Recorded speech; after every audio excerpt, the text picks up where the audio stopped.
First of all, I wanted to talk to you about some comments you made in Virginia the other day. It caused a little bit of a stir, and I want to quote you exactly, just part of what you said. If you've got a business, you didn't build that, somebody else made that happen. On Tuesday in Pennsylvania, Governor Romney responded and said, quote, "To say something like that is not only foolishness, it's insulting to every entrepreneur, every innovator." Your response, sir? Well, the problem is you left out the sentence that I made before. So what I said was, together we build roads and we build bridges. And so if you've got a business, you didn't build that, meaning the roads and the bridges, not your business.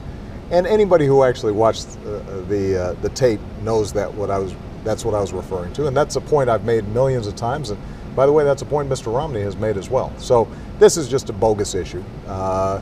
And I think that if you want to know what I think about business, both large and small, don't just look at what I've said, but also what we've done.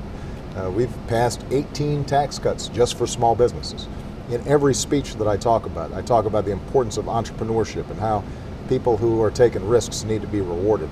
And my entire administration has been geared towards how do we create an environment where we're rewarding folks who are starting businesses in this country, whether it's through SBA loans, helping them get through the recession, making sure that banks are doing right by small businesses. And so, I think that the question that the American people are going to be asking is, who's got a vision for the future that will promote businesses large and small, but also make sure that everybody's got opportunity. And there you've got a big contrast with me and Mr. Romney, and that's going to be a choice in this election. Mr. President, certainly one issue that's not bogus is the employment situation. 8.6% here in Florida, 8.2% nationally. It's been over 8% for 40 straight months. Right. There's a new CBS New York Times poll came out yesterday. It said 2/3 of registered voters believe that your policies have at least in part contributed to the sluggish economy, and maybe perhaps worse for your re-election bid, sir, is that over half of the independents who were polled said that they don't think your policies will ever help the recovery. What do you think about that? Well, these polls bounce back and forth. I could probably find you 5 polls just from the last week that show us with a sizable lead. But the bottom line is there are a lot of folks that are still hurting here in Florida and all across the country. We've seen the unemployment rate drop by about 3% since the recession struck and the financial crisis struck. This is the worst crisis in our lifetimes, and what we've been able to do is to help to right the ship and start moving us in the right direction. 4.5 million new jobs, 500,000 new manufacturing jobs. The question now is who's going to keep us moving in the right direction. So Mr. Romney, for example, believes that we should continue to provide tax breaks for companies that are shipping jobs overseas. I think that we should provide tax breaks to companies that are investing here in the United States of America.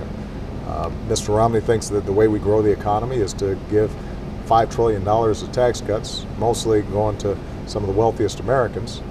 And even if that means we're cutting investments in education or rebuilding our infrastructure or our investments in basic science and research or making Medicare a voucher system, I think that we have to reduce our deficit and our debt in a balanced way by asking the wealthy to go back to the rates that were there under Bill Clinton. And that then allows us to make investments to help young people afford college, to give seniors the assurances that they need when it comes to Medicare. So, everybody agrees that we need to grow this economy faster and that we still have a problem in terms of folks being out of work. The question is, what prescriptions are most likely to get us to where we want to go? And I'm confident the American people agree with us on the approach.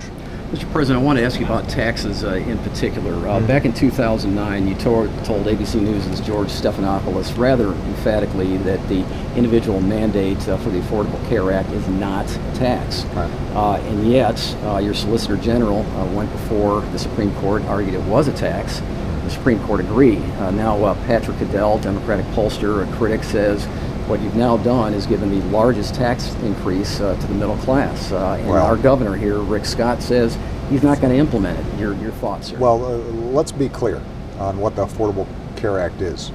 If you've got health insurance, the only thing that happens for you, and that's the vast majority of Floridians and Americans, is you're now more secure with your insurance because the insurance companies can't jerk you around just because of the fine print. Young people can stay on their parents' plan until they're 26. Free preventive care, women being treated equally by their insurance companies, seniors seeing their prescription drug costs go down. So they're not paying anything.